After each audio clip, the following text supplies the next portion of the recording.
Olá, amigos, graça e paz, bem-vindos ao canal Insight Teológico. Tivemos no canal há pouco tempo vídeos falando sobre hermenêutica, sobre exegese e sobre homilética. Agora vamos conversar um pouco sobre alguns princípios práticos da aplicação da hermenêutica para entender melhor a Bíblia. A hermenêutica, como já estudamos, é a ciência da interpretação. Os princípios da hermenêutica são aqueles que nos ajudam a entender melhor a Bíblia, são parâmetros oferecidos para poder entender melhor o relato sagrado. Então, o primeiro princípio prático da aplicação da hermenêutica é a Bíblia é a sua própria intérprete, e cada texto deve ser interpretado pelo seu contexto imediato e amplo. O que é o contexto imediato e amplo? O contexto imediato é aquele que vem antes e depois do versículo que você está estudando, no mesmo capítulo. O contexto amplo é aquele contexto que vem através de relatos paralelos que tratam do mesmo assunto. Jesus ele fez isso quando ele falou com os discípulos sobre a ressurreição. Ele pegou vários textos que falavam sobre a sua ressurreição nos escritos de Moisés e nos profetas e nos salmos, comparou tais escritos e deu uma visão geral dos discípulos a respeito do cumprimento das profecias messiânicas. O segundo princípio é: os textos mais obscuros devem ser entendidos à luz de textos mais claros que tratam do mesmo assunto. Então, você se deparou com um versículo ao qual você está estudando, então você deve procurar outros versículos que tratam do mesmo assunto, de uma abordagem mais clara, e assim um versículo vai explicando o outro. O terceiro princípio é: a Bíblia não se contradiz fazendo uma afirmação doutrinária em uma parte e outra afirmação doutrinária oposta à primeira em outra parte da Bíblia. Então, nós não podemos estudar a Bíblia vendo contradição na Bíblia. Por exemplo, no Antigo Testamento ensinava assim, agora no Novo Testamento já ensina de outra forma. Na verdade, a Bíblia é um todo. Na mente dos escritores originais da Bíblia, não havia Antigo Testamento e Novo Testamento. Eles escreveram as Escrituras Sagradas, um relato como um todo harmônico e perfeito.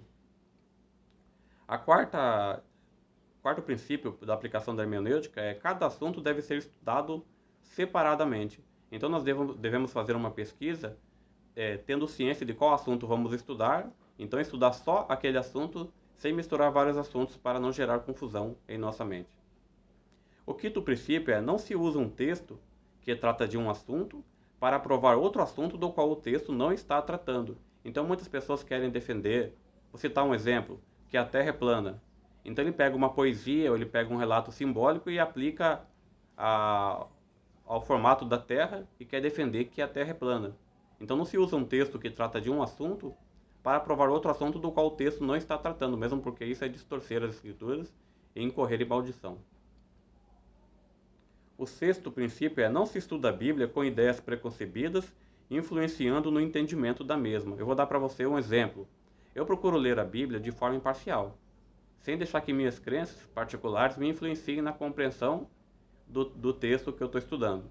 Também é importante, ao minha crença ser confrontada com um texto bíblico, eu entender que a minha crença deve ser ajustada ao texto e não o contrário.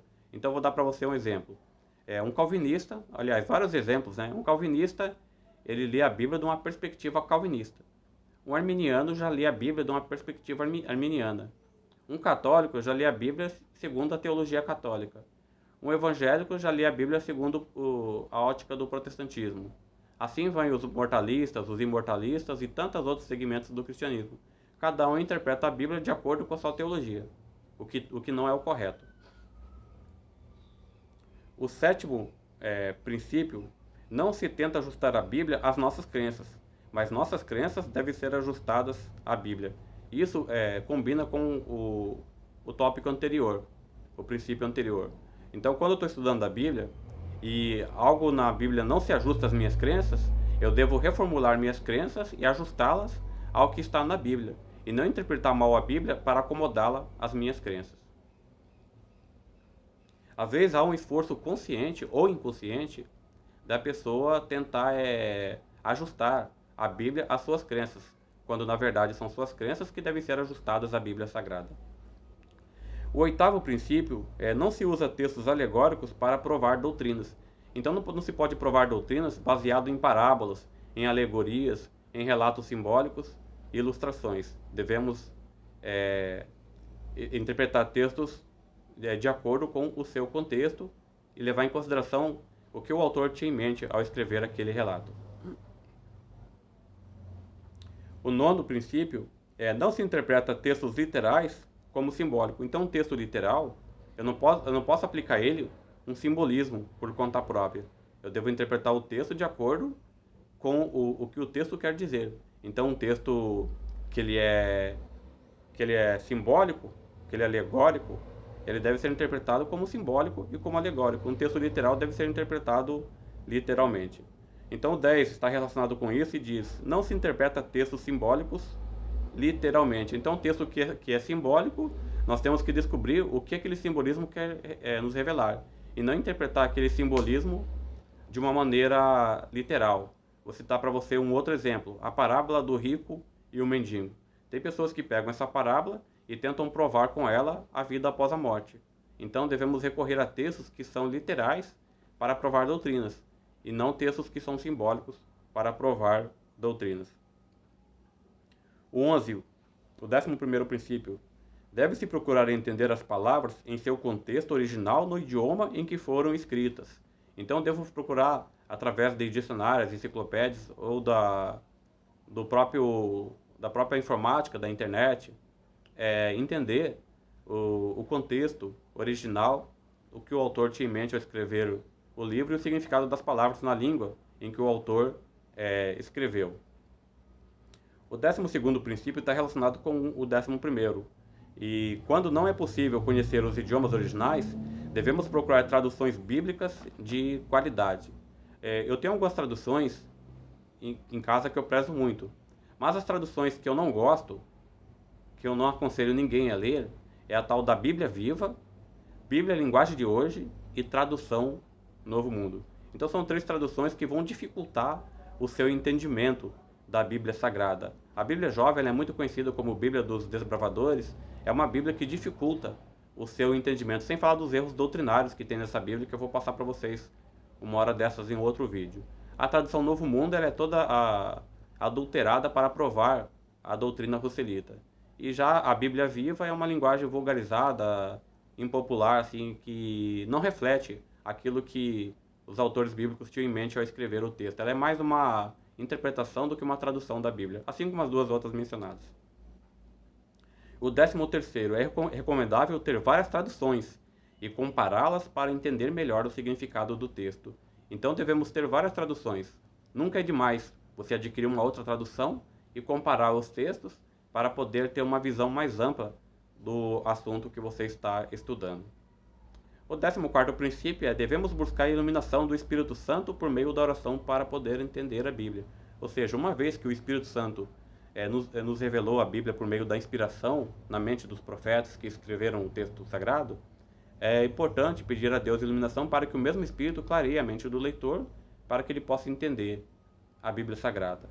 Eu quero ler com vocês agora um texto que está em 1 Coríntios, capítulo 2, versículo 13.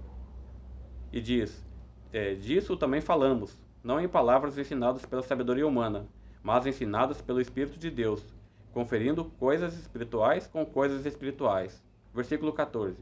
Ora, o homem natural não aceita as coisas do Espírito de Deus, porque lhes são loucura, e nem pode entendê-las, porque elas se discernem espiritualmente. Então a palavra de Deus ela se discerne espiritualmente. Nada melhor do que o Espírito Santo para abrir nossa mente e podemos entender o relato sagrado. O 15º princípio: devemos esquecer opiniões preconcebidas, equivocadas ao examinar a Bíblia Sagrada. Então, quando eu estou examinando a Bíblia, eu devo examiná-la de uma forma imparcial para não permitir que minhas crenças e minhas ideias preconcebidas me façam fazer uma exegese do texto em vez de uma exegese do texto. Temos um vídeo também no canal falando sobre a diferença entre exegese e exegese, você pode ver também posteriormente. E o 16º princípio: é necessário entender o que o texto realmente diz e não o que se quer que ele diga. Então devemos examinar a Bíblia sem forçar a Bíblia para ela para ela falar aquilo que eu quero que ela diga e não aquilo que ela realmente diz. Então devo examinar a Bíblia estando disposto a aceitar aquilo que o texto realmente diz, mesmo que aquilo que o texto diga vá contra as minhas crenças pessoais. Então, se você gostou desse vídeo, compartilhe ele, deixe seus comentários, contribua com o nosso conhecimento. Se você discordou, também você é livre para opinar. E que Deus abençoe você e a mim para que venhamos entender melhor aquilo que a Bíblia revela a cada um de nós. Um abraço e até a próxima.